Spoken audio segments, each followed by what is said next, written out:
All right, Rabosai, I'll do it then. Our shir this morning is dedicated by Sammy and Malka Esterson in commemoration of the yahrzeits of their parents, Ludwig Stiefel, Hinda Esterson. We hope then in the merit of our Talmud Torah, the Neshamas will have an aliyah, and the families Ein Nechama. She could. All right, Rabosai. So today's daf is daf Gimel.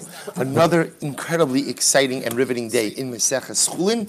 And again, amazingly enough, still trying to figure out on a simple level the deeper meaning of our Mishnah. So we'll say with that, let's begin. So we are picking up, today's daf is Gimel 3, we're picking up on Beis and Beis 2b, 2 lines up from the bottom. So we'll say, remember again, according to the last approach in the Gemara, the way we were trying to interpret the Mishnah is that Hakol Shochtin is referring to who? Someone who is Tameh, and ultimately again is shechting what kind of animal? A Chullin animal.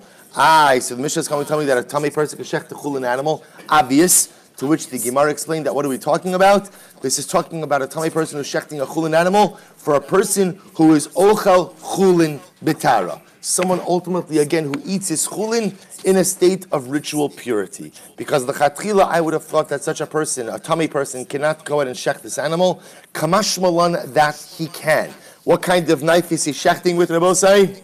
A very long one, right? A very long knife. So in order to ensure that ultimately, again, he does not go ahead and come in contact with the animal. So now the Gemara asks, Hi Tameh de'itmi b'mai. So ultimately the Gemara asks, Howard Goldstein actually asked this question after the shir yesterday. So again the Gemara asks, Hi Tameh de'itmi b'mai. So when we speak about this Tameh, how exactly, what's the source of his tumah? Ilema de'itmi b'meis. If you want to say that this Tameh person contracted Tumas Meis by Mamish coming in contact with a corpse, if that's the case, the Chalal Cherev Amurachmana. Both say the pasuk says B'Chalal Cherev. Chalal Cherev, literally Chalal is a dead body. Cherev means a sword. What do we learn from there? Top of Gimel Amud Aleph. Cherev Harihu Kechalal. So we'll say, remember again, we learned from that pasuk that a cherev, a sword, is like a corpse, which Rabbi means what? A corpse is what we call avi avos hatumah. So if the sword is avi avos hatumah, it allows, if the corpse is the avi avos hatumah, ultimately, again, Rabbi tells us that what? It tells us that halacha l'maisa, a sword that touches the corpse has a similar type of tumah. Now, the sword won't be the avi avos hatumah, but the sword will be what? An avatuma. Which Rabbi if the sword is an avatuma, then what? Then that sword will convey that tumah to whatever it touches. So we'll say, so now again, meaning if the person is tameh, because he came in contact with tumas meis, so very simply, when the tameh touches the knife becomes tameh, and that knife has the ability to convey tumah to the animal being shechted. See, we wanted to say, Rabosai, that you have an easy way of allowing someone who is tameh to shecht an animal while not defiling the animal. It's as long as you ensure that what? That the tameh does not come in contact with the animal, which the Gemara says it's not true. It's not true. If the tameh is tameh tumas meis, then ultimately, again, he conveys his tumah to the knife, which in turn conveys its tumah to the animal. It doesn't make a difference how long the knife may be. At the end of the day, he's conveying tumah. Look at Rashi. Rashi says, "Hariyu kechalal bechol tumah shameis haruyos l'tamei kli kegon meis v'anogeh bo davemia avatuma im naga bahen matachos nase kiyotze bo v'im naga b'meis havi avi avosa tumah." So okay, fine. Rashi explains. So to which the Gemara says, Hariyu kechalal avatumo l'tamei sakin. So we'll say if that's the case, the person who contracted ritual impurity through contact with a mace becomes an avatuma. And what happens? Litmi l'sakin. He conveys tumah to the knife. Va'azol sakin v'tamise l'basar. And the sakin in turn goes ahead and what? Conveys tumah to the actual meat. So we're back to square one. Ela de'itmi b'sheretz. Rather, you have to say that what's the case of Osai? The person, the shochit in question, became tummy not with tumas meis, but rather again with a lower form of tumah, tumas sheretz. He came in contact with a dead rodent. And I will say that type of tumah is not transferable. If you look at Rashi, the it may be sheretz, dahavi hai gavra rishon, velometame asakin. So I will say if you come in contact with a sheretz, so that makes the individual a rishon. A rishon cannot go ahead and convey tumah to a sakin. If he were to touch the meat of the animal, that he could convey tumah to ochlin, but he will not convey tumah to the sakin. Rashi says, "She'ein kli mekabel tumah ela me'ava tumah." A utensil can only receive tumah from an av. not from a rishon. When you contract tumah from a sheretz, you are a rishon l'tumah. That rishon has the ability to convey tumah to food items, but not to kalim. Therefore, again, this tummy person could shech the animal as long as what? As long as what? He has a very long knife, so as to ensure that he's not coming in contact with the animal itself. But say, here's something fascinating. But I want to tell you what's rivetingly fascinating about this daf. You're going to see, we're going to get a whole bunch of like informational shechita nuggets, which are going to be fascinating, which we will expound on all of them as we go on. So here's an interesting one. Nobody say, what's the case? The case is where the individual became tamei tumas meis. So why aren't we concerned about the fact that he's going to convey tumah to the knife, and the knife in turn to the basar? To which the Gemara says, listen to this, kagon shebada kromish shalkana v'shachat ba. The case is where he's not shechting with a knife. Rather, what is he shechting with? A sharpened reed. The sanya, bakol shochtin. I both say this is fascinating. You could shecht with any instrument you want. Bein bitzur, bein beschuchis. You could shecht with a sharpened stone. You could shecht with a shard of glass. Bein mikromish shalkana. You could shecht with a sharpened reed. I both say the idea for shechita is you just have to have a sharp edge with no nicks. We'll discuss this in detail. So therefore the Gemara says again, you're using a sharpened reed. What's the chap of the sharpened reed? This is amazing. Kromish shalkana, pshute kli eitz, v'lo mekabli tuma. See, I will say this is amazing. A reed has the status of a wooden utensil.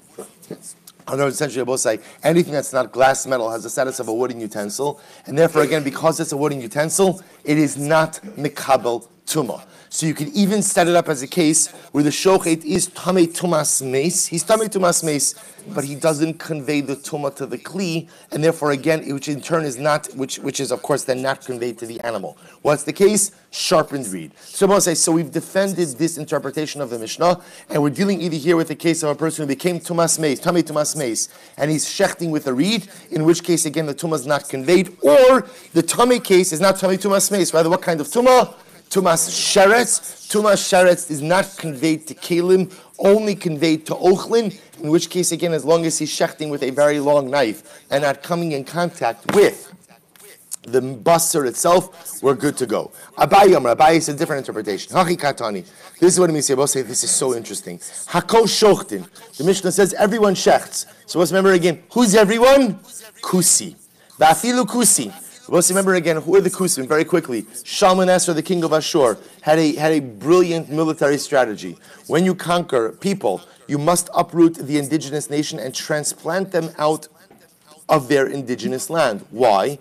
Because we'll say, if you leave the indigenous people in their natural homeland, it's only a matter of what? It's only a matter of time until they rebel. But if you uproot people and transplant them to foreign soil, they're disoriented, chances are they will not rebel. Chances are they will not rebel. So Shalmaneser goes ahead, conquers Eretz Yisrael, uproots some of the Jews, and transplants a group of people named the Kusim. Why are they called Kusim? Because they are from the land of Kusa. There's an outbreak of lions in the land in Eretz Yisrael as a result of the Kusim because they were idol worshippers. They convert. They'll say, so okay, fine, everything's good. So, however, they're found later on to still be worshipping idolatry. So there's a fundamental, ongoing, kind of like unresolved shaila about their status. Was their conversion legitimate or not? So we'll say, so the answer is, it depends, right? It depends. What we begin to see with the Kusim, I will say, is any mitzvah that the Kusim undertook, they undertook with greater diligence even than what we'll call, quote-unquote, regular Jews. But the mitzvahs that they rejected, they pretty much rejected wholesale. So watch this. This is fascinating. So listen to this. Hakol shochtin. So Abaye says, what does Hakol shochtin refer to? Afilu kusi. Even a kusi is allowed to shecht. When is that so? Kishe Yisrael omed al gabov. We'll say that is only true if a Jew is monitoring the shechita. Only if the Jew is monitoring the shechita. Rashi says over here, afilu kusi, the mitzvah shech zika bahi. So we'll say, so again, we trust the kuti to do a good shechita, but lemaisa, again, he needs a mashkiach. He needs a mashkiach. There has to be Yisrael there. Aval yotze v'nichnas lo yishchot. I will say, but in order for the shechita of the kusi to be good, the mamish has to be a Yiddish mashkiach. There has to be a Jewish mashkiach standing over him. I will say, this is so interesting. What if there's a Yotzei v'nichnas? I will say, this concept of Yotzei v'nichnas is going to be fundamentally important for us because all of modern day hashkacha, well, not all of modern day hashkacha, but a lot of modern day hashkacha is predicated on this concept of Yotzei v'nichnas. A mashkiach is not necessarily sitting over the Gentile workers and watching everything that they're doing. He's in and out. We'll discuss this idea. But if Yosef and Ichnas, if all you have is a Jew kind of going in and out with more, we'll call it like hovering supervision over the kusi, then ultimately again, it's not good. If it's just Yosef and Ichnas, then we should not allow the kusi to go ahead and shecht. Vim shachat. I will say, what happens if the kusi shechted and there wasn't a Yisrael there? Right, there wasn't the Yisrael there, or there was the Yisrael Yotzei v'nichnas. So how do you attest to the effectiveness of the kusi shechita? Watch this. Chotech kizayis basar v'nosin lo. You take a kizayis of the meat that the kusi shechted, and what? You give it to him to eat. So the Gemara says, achlo mutter lechol mishchitaso. Lo achlo asur lechol mishchitaso. I will say, if the kusi eats from his own shechita, then guess what? You could eat from it as well. But if the kusi doesn't eat from his own shechita, then that's a sign that you can't eat from his own. We'll say, as we just said before, kusim, when they observe a mitzvah, they observe it meticulously. So we'll say, so if the kusi eats from his shechita, that's a sign that the shechita ultimately was good. If the kusi will not eat of his own shechita, then you may not eat of it as well. Chutz mecheres shota v'katan. We'll say, with the exception of a cheres shota v'katan, dafilu di eved namilo. We'll say, remember, with the cheres shota v'katan, even if you have a Yisrael omed al gabav, right? Even if it doesn't matter. Anything to do with the cheres shota v'katan, we'll say, is an invalid shechita. Why? Shema yishu, shema yidrusu, v'shema yachlidu. So we'll say, ultimately, shema yishu means maybe they will pause, yidrusu, press down, yachlidu, rip. We're going to discuss all of this in detail, but these are all invalidating aspects of shechita. So we'll say, so the idea being that with the cheres shota v'katan, remember again, you can invalidate the shechita and no one will necessarily know that you invalidated it. So because cheres shota v'katan lack proper das, we do not allow them to shecht under any circumstances. V'kulan sheshachtu. So we'll say, what do I do? You know, the problem with all of our interpretations is what to do with the last phrase in the Mishnah. Because the last phrase in the Mishnah reads, the kulan sheshachtu v'achir in ro'in osan shchitas and ksheran. Anyone who shechted, right, and others see them shechting, the shechita is good. What does that case refer to? So ahiyah, we'll say, which case does that reference? If you want to say that it's referencing the cheres shota v'katan case, that can't be alakai. We're discussing cheres shota v'katan, and therefore, if it was referring to cheres shota v'katan, it should say vim shachtu. Not the lashon of a kulan sheshachtu, but rather it should say v'im shachtu. Because also v'im shachtu means what? It's a continuation of that which was being discussed. Ella akusi. Rather, Abosai, you have to say that phrase kulan sheshachtu is referring ultimately again to the kusi.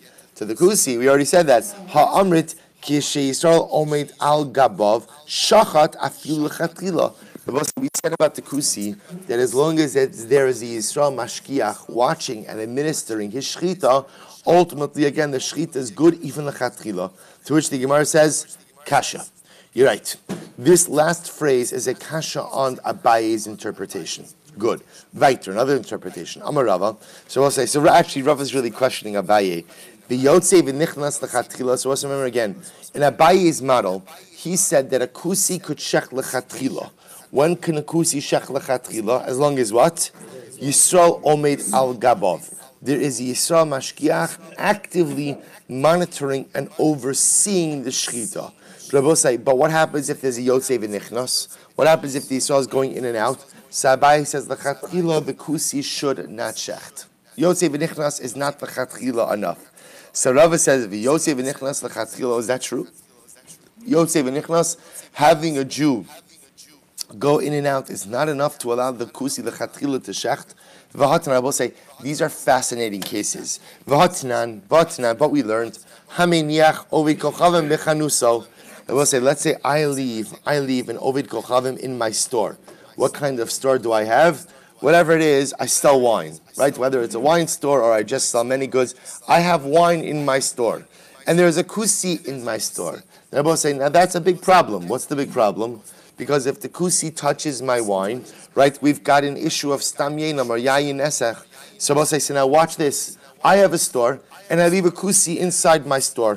So what happens? As long as there's a Jew going in and out, whether it's me or someone else, in other words, as long as there is a Jewish presence going in and out, then what? Mutter. Ultimately, again, the wine is mutter. So we'll say, what do you see from here? What do you see from here? That yotzei v'nichnas is enough. That you don't need to have a Jew. I don't have to have a permanent Jewish presence as a fixture ultimately in the store, but as long as there is a Jew going in and out, that is enough apparently to prevent the kusi from going ahead and what? From going ahead and touching the wine. I'll say, look at Rashi for just a moment. So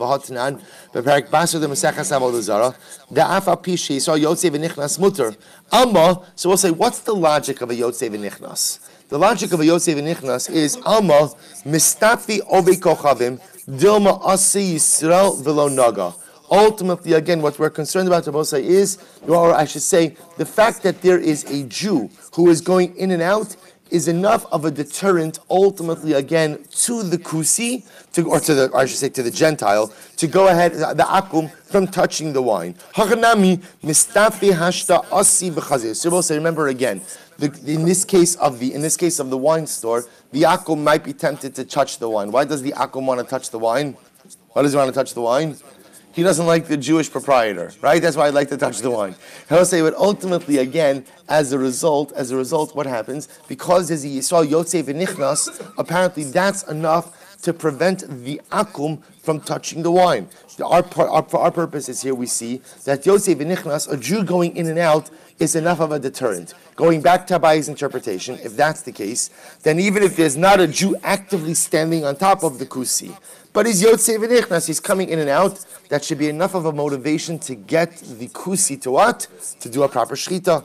To which the Gemara says, no. Hasa mikatani maniach.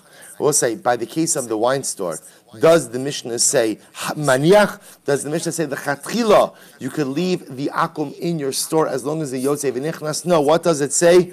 Hamaniach katani diavad. We'll say it says hamaniach. Hamaniach means if you left your store and there's a kusi inside and there's a yotzei v'nichnas, the wine is still okay. It's b'diavad. It's b'diavad. Elami hacha. Rather, I'm going to show you that he says the Gemara says I'm going to show you that yotzei v'nichnas is good from here. Ein hashomer tzarach lios yoshev u'mishamer. We'll say the shomer, a person who is watching wine, does not need to sit and watch the barrels. Rather, ela afa pisha yotzei v'nichnas muter. Even though what? Even though he's going ahead and going in and out, that's enough.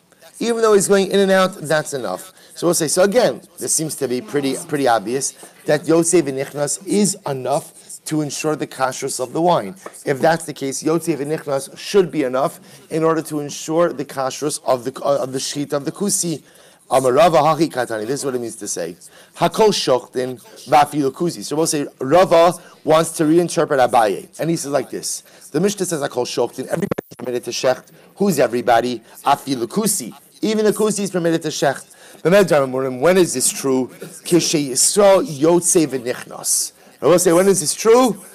As long as there's a mashkiach, right? I will say, what's the job of the mashkiach? Yotzei v'nichnas. As long as the mashkiach is a presence, I will say, a Jewish presence is enough to ensure that the kusi knows that he's got to do the job right. So as long as the Yisrael's yotzei v'nichnas, ultimately, again, the kusi's shchita will be valid. Aval bo umatzo sheshachat. They will say, what happens if you show up? The Yisrael shows up, and what happens? What do I find? The kusi already shechted. Okay, there's an easy litmus test. Chotech kizayis basa v'nosin lo. Achlo mutter lechol mishchitaso. Lo achlo asher lechol mishchitaso. So we'll say, so Rav reinterprets it. Hakol shoktin refers to who? Even the kusi. When is the kusi permitted to shecht? When? Yotzei v'nichnas. As long as there's the Yisrael mashkiach, doesn't have to be standing there, doesn't have to be omeid. So we'll say the two states are omeid al gabov or yotzei v'nichnas. Omeid al gabov literally means what? The Yisrael is standing there watching the kusi shochet. Rava says, no, you don't need that. Yotze v'nichnas is enough. As long as Yisrael's Yotze v'nichnas, he's a presence. He's in and out, he's a presence. The Kusi knows. That's what? We'll say, what's the operative factor over here? Kusi knows that's what? That he could pop in at any moment, that's enough to enforce, to ensure that the Kusi does the right kind of shchita. So as long as Yisrael's Yotze v'nichnas, Kusi shchita is good. What happens if the Yisrael shows up after the fact that Kusi already did the shchita?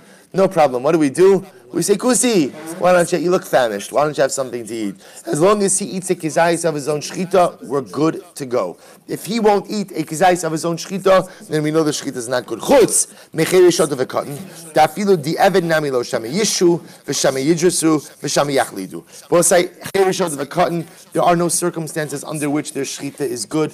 Since they lack capacity, we have no way of absolutely knowing if their shchita is good. We're going to get into that more. So we'll say, what about again? All roads lead back to that last line of the Mishnah. What do I do with the last line of the Mishnah? V'kulan sheshachtu ahiyah. What does that refer to? So we keep saying the same thing. If you want to say v'kulan sheshachtu and all of them that shechted, and the Yisrael is omeid al gabav that the shechita is good, if you want to tell me that refers to cheir shota v'katan, then I both say it should say v'im shachtu. Right? It doesn't have to say kulan because remember we're talking about chedushot v'kardan. Ella akusi. Rather, it must refer to the kusi. I hamrit afilu yotze v'nichnas shachar lechatchila. But by akusi, ultimately, again, we say you don't need Yisrael omid al gabav. Even if it's yotze v'nichnas, that's enough. To which the Gemara says kasha. You know what? That is a good question. It is a good question. So we'll say once again, Rava's interpretation of Abaye is still subject to the kasha. Next, Rav Ashi Amar, get ready for this. Well, I'm telling you, it's just keeps getting better. Rav Ashi Amar, hachi katani. This is how to read the Mishnah. Get ready for this. Hakol shochtin. What does Hakol shochtin mean? Yisrael mummer. I will say even a Yisrael mummer. I will say who's a Yisrael mummer? So a mummer is someone who seemingly rejects the tenets of the Torah. So I'll say, so what kind of mummer are we talking about over here? Mummer lamai. So we'll say, what kind of mummer? There are a lot of types of mummering in this world. Le'echol nevelos l'te'avon. Oh, but we're talking about a Yisrael who eats non-kosher food, l'te'avon. And both say, l'te'avon is the type of mummer who will flagrantly violate the mitzvos. But he's not a bad guy. What does it mean he's not a bad guy? He's not doing it to rebel against God. He just likes food. He likes food. So we'll say, look at Rashi. This is actually amazing. L'te'avon. Lo mashke cheter achol nevelos. So we'll say, a mummer le'echol nevelos l'te'avon is the kind of guy where what? If he has kosher food, he's not going to eat non-kosher food, right? If he has kosher food, he will eat the kosher food. But kilomashke cheter, if there's no kosher food available, then what? Ochel nevelos. He'll eat the cheeseburger. As we'll say, if there's no kosher equivalent, he will eat kosher food. So we'll say, but again, he will eat non-kosher food. But he'll eat non-kosher food again, not in a rebellious way, but just, right? He's hungry. Guy's got to eat, right? He's hungry. So I'll say, this is very important because we're going to see the different gradations here. So Rashi says over here, finish Rashi, sakin beduka, unasuna biyado, shachit shapir, tekol kamed demati lamecha leteru lo acheli surah. So also listen to this. So Rashi points out over here, what's the case? If you put a checked knife in this guy's hand, say he will do a proper shechita in order to eat meat that is shechted properly. Because when given the choice between kosher meat and non-kosher meat, of course he'll go with kosher meat. The only time he'll go for non-kosher food is when kosher food is not available. Now Rashi points out over here, now this is the kind of guy who is not going to run after and find a properly checked knife. But if you put the proper knife in his hand and tell him to do the shechita, ultimately, again, you could trust his shechita. Rashi says, watch this. Sigmar says as follows: Yisrael mumar lemai. What kind of Yisrael mumar we're talking about? Lechol nevelos l'te'avon. Ukidirava, dama Rava. Rava says Yisrael mumar ochel nevelos l'te'avon. We'll say if you have a Yisrael mumar, which is a Yisrael, we'll say who unfortunately has a bad track record of eating non-kosher food, but he eats non-kosher food not to rebel against God, but rather why? Because he's hungry. Because he's hungry. There's no real malicious intent over here. A guy is just hungry. And when there is no kosher alternative, Rabbi say, I'm sorry, he's not going to be satisfied with the bag of pretzels. He wants flesh. So if he can't find kosher flesh, he's going to eat the non-kosher flesh. So watch this. Amud Beis. Bodek sakin beno sein lo. So we'll say, as long as you check the knife, and you put it in his hands. So ultimately, again, you can eat a shchita. And I will say, now the chap over here with this individual is obviously, he's not going to look for a good checked knife either. So the problem is, if you leave him to his own devices, even if he shechts, you can't be sure that he's shecht with the proper kind of knife. So therefore, again, halacha l'maisa, if you put the knife in his hand, then ultimately, again, the shechita will be good. Aval lo badak v'nasan lo. I will say, but if you did not check the knife over the animal, tim lo yishchot. Ultimately, again, he should not shecht. V'im shachat. But if at the end of it, let's say he did shecht, so we'll say this is actually quite fascinating. What do you do with the Yisrael Mumar's shechita after the fact? Watch this. Bodek sakino acharav. Rabbi say you check his knife after the fact. Nin says sakino yafe muter lechol mishchitaso ve'im lav aser lechol mishchitaso. Rabbi say after fact. See, Rabbi say again. We're going to talk about knife inspection, right? Knife inspection for a shechita knife is actually very interesting, right? We're going to talk about. We'll say there's an amazing sefer called Simla Chadasha. Simla Chadasha is all of Hilchos shechita divided up into 30 days. The idea being that it's divided up into 1 day increments for 30 days. That the shochet reviews Hilchos shechita every 30 days. So in that sefer, we're going to see it. We discuss again, ultimately again, how you go ahead and you check the chalif, how you check the knife for shechita. So we'll say if the Yisrael Mumar shechted, we check his knife after the fact. If the knife is glatt, right, if the knife is sharp, has no nicks, we'll discuss the details, then ultimately again, the shechita is good. If the knife is what we call pogum, or it has pigimus, it has nicks in it, then ultimately again, the shechita will not be good. So we'll say, this is how Rav Ashi is interpreting the Mishnah. Hakol shochtin comes to mean who? Means who? Yisrael Mumar. What kind of Mumar? Mumar l'te'avon le'echol nevelos. Right? He is non-kosher for l'te'avon, not to rebel against God, but l'te'avon. We'll say, how could he shech l'chatchila? How do you shech l'chatchila? You put the knife in his hand. Right? If you don't put the knife in the hand, you can't rely on him to go ahead and find a kosher knife. What if he shechted and you didn't put the knife in his hand? Very simple. What do? We check the knife after the fact. Weiter. So Gemara says, so we'll say, remember again, this is the interpretation of the Mishnah. When the Mishnah says, Chutz michei yishod v'katan, ta'afilu di eved namilo, shema yishu v'shema yidrusu v'shema yachlidu. And we'll say, now the exception to this rule, of course, is a chei yishod v'katan. We'll say, so again, the one thing that everyone agrees on is that what? A cherish shota v'katan cannot do shechita, because there are too many things that could go wrong in shechita in a very nuanced fashion, that unless you are operating with complete das, we can't be sure that you did not trespass upon them. So therefore, again, cherish shota v'katan are out. We'll say again, we always come back to the last phrase in the Mishnah. The kulan sheshachtu, the Yisrael omed al gabav, right? Anyone who shechted, and v'achir and roronos son, and other people see them, shchitasan kshera. But we'll say, who does that phrase refer to? Ahiyah, ilay ma'chir shota v'katan ala koi. We'll say, if you want to say that as far as chei shota v'katan, the subject of the Mishnah is already a chei shota v'katan. If that's the case, v'im shachtu mi ba'ilei. Then I will say, it shouldn't say v'kulan sheshachtu. Rather, it should be a continuation of the previous phrase, and it should just say v'im shachtu ella a Yisrael Mumar. Rather, it must go back to the Reisha, which is talking about the Yisrael Mumar. We'll say Yisrael Mumar, we already discussed. How do you ascertain after the fact that the shechita of Yisrael Mumar is kosher? How do you ascertain? We'll say you check the knife. So we'll say, I'm sorry. So Eli Yisrael Mumar. We'll say with the Yisrael Mumar, if you checked the knife and gave him a checked knife, then the Yisrael Mumar could check even the chatila. Ve'ela delo badik. So rather, it must be that what? It must be that you didn't check the knife. Well, if you didn't check the knife, then after the fact, what's the process? Rabbi say, libdikei. We'll say if the knife is there, check the knife. Hashta. So hashta. Let's say l'sakin. I will say if the knife is not present, ki achirim roin osamai havi. We'll say at the end of the day, if the Yisrael Mumar shechted, and we didn't check the knife before the shechita, and the knife is not available after the shechita to be checked, who cares if other people saw him doing the shechita? Dilma b'sakin peguma shachit. I will say just because other people saw him do the shechita and it looked good, that doesn't tell you whether or not the knife was proper or not. Dilma b'sakin peguma shachit.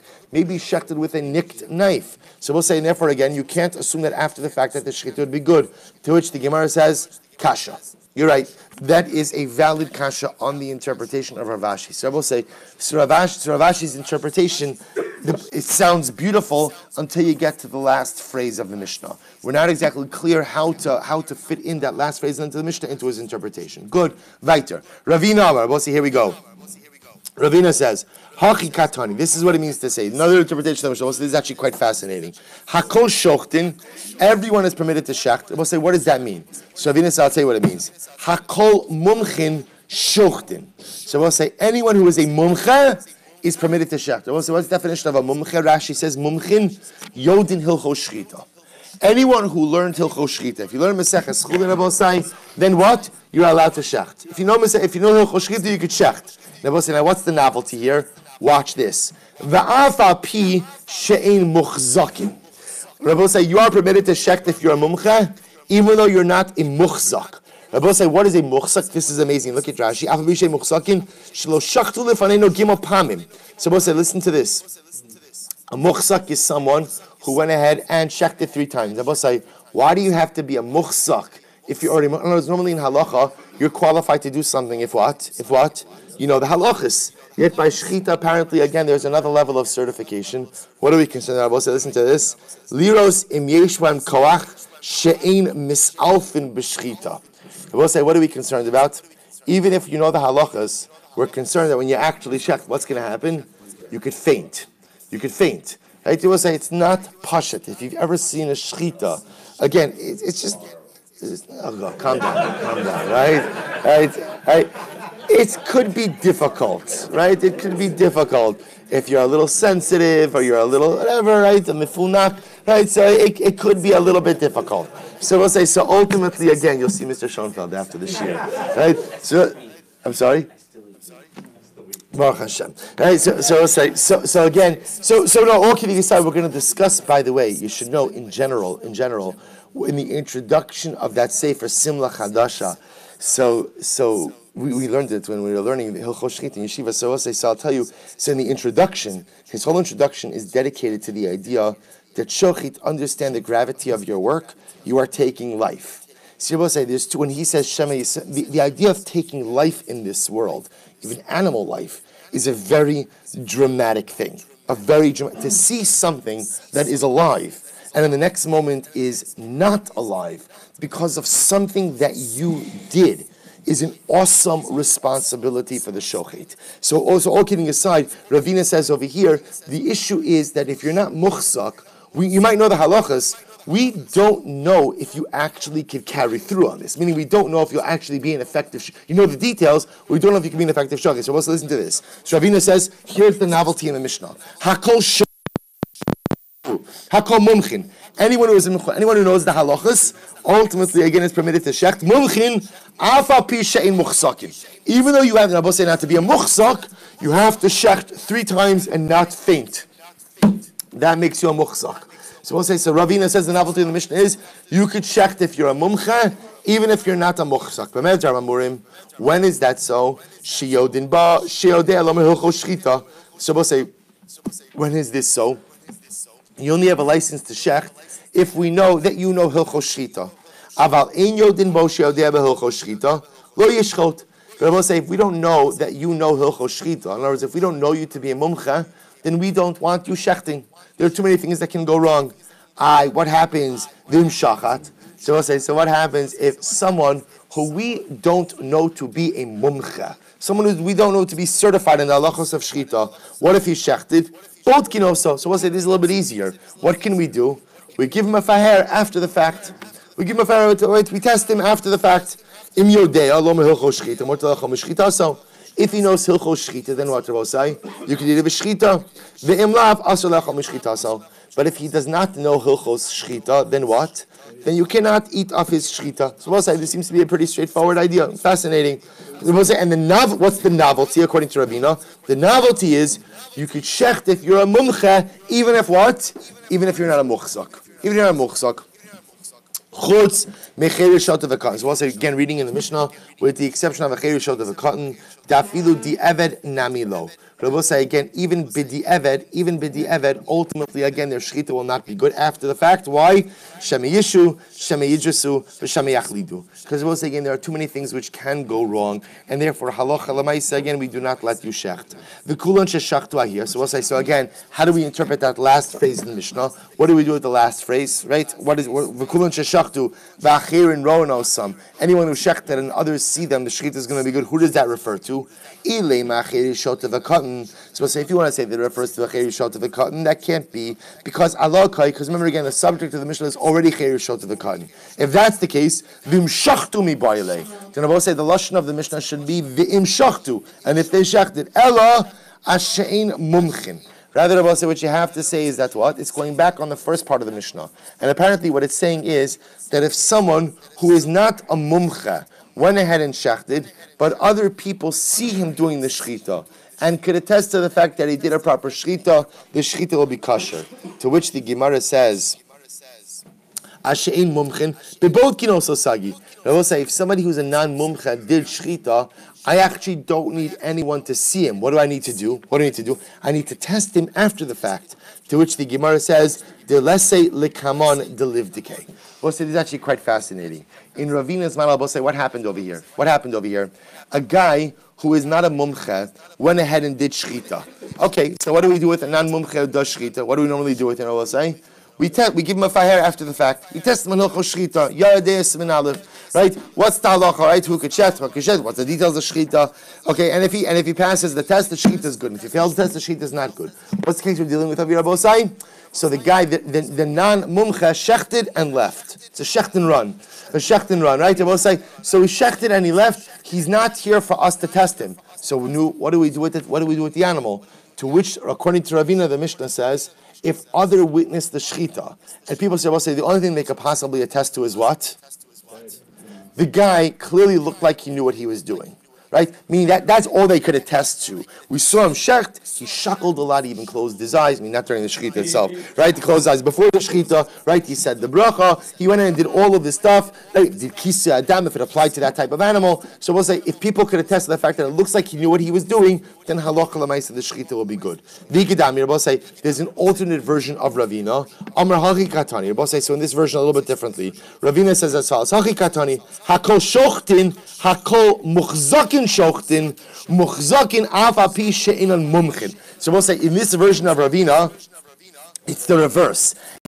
Version, Ravina allowed someone who was a mumcha, even though he's not a muchzak. Mumcha means what? It's so fascinating. Mumcha means what? He knows the halachas, even though what? He hasn't done his shechita residency. Right? He hasn't done his shechita residency. He has the knowledge, but he's never actually put it into practice. In this version, it's the opposite. In this version, I will say, the guy is a muchzak. We know that he's... What don't we know?